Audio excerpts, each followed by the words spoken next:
హైదరాబాద్ లోని రవీంద్ర భారతిలో ప్రముఖ గాయకుడు ఎస్పీ బాలసుబ్రహ్మణ్యం విగ్రహాన్ని అయితే ఆవిష్కరించారు. లైవ్ ద్వారా చూద్దాం.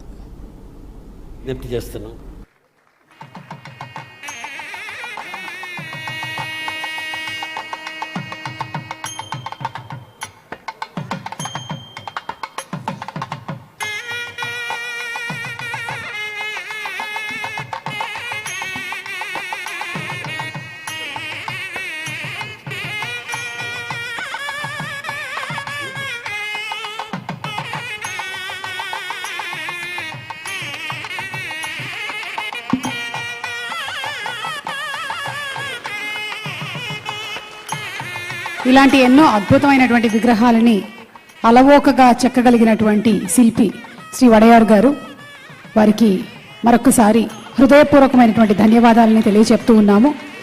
ఎందుకంటే ఇది చరిత్రలో నిలిచిపోయేటువంటి ఒక అపురూపమైన విగ్రహం. ఘంటసాల మాస్టర్ గారు, అలాగే శ్రీ ఎస్పీ బాలసుబ్రహ్మణ్యం గారి విగ్రహాలు రవీంద్ర భారతి ప్రాంగణంలో. Thank you sir.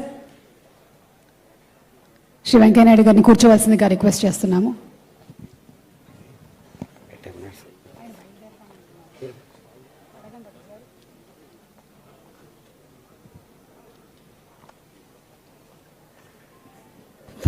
మాన్యులు పెద్దలు భారత మాజీ ఉపరాష్ట్రపతి శ్రీ వెంకయ్యనాయుడు గారు పొద్దున అనుకున్న కార్యక్రమం సాయంత్రం అయినా వచ్చి మరొక పనికి వెళ్ళవలసిన ఒత్తిడి ఉంది కనుక సభ నుంచి అనుమతి కోరి వారు వెళ్తున్నా అంటున్నారు. ఒక్కసారి గట్టిగా మీ కరతాళ ధ్వరులతో వారు తెచ్చిన ఈ నిండుదనానికి, వారు తెచ్చిన ఈ సభా పరిపూర్ణత్వానికి మనం అందరం నమస్కరిస్తాం.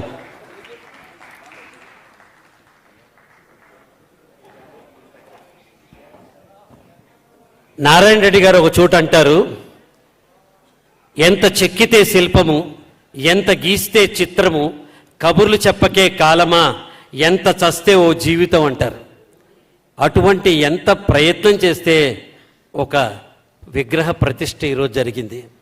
దానికి తెలంగాణ ప్రభుత్వం, తెలంగాణ రాష్ట్ర సాంస్కృతిక శాఖ, సాంస్కృతిక మండలి, అలాగే గౌరవనీయ ముఖ్యమంత్రి గారు, ఉప ముఖ్యమంత్రి గారు, శ్రీధర్ బాబు గారు, కోమటిరెడ్డి వెంకటరెడ్డి గారు, పెద్దలు ఎంతోమంది, మిగతా వాళ్ళందరి పేర్లు నేను తీసుకోపోతే నాకు క్షమించాలి.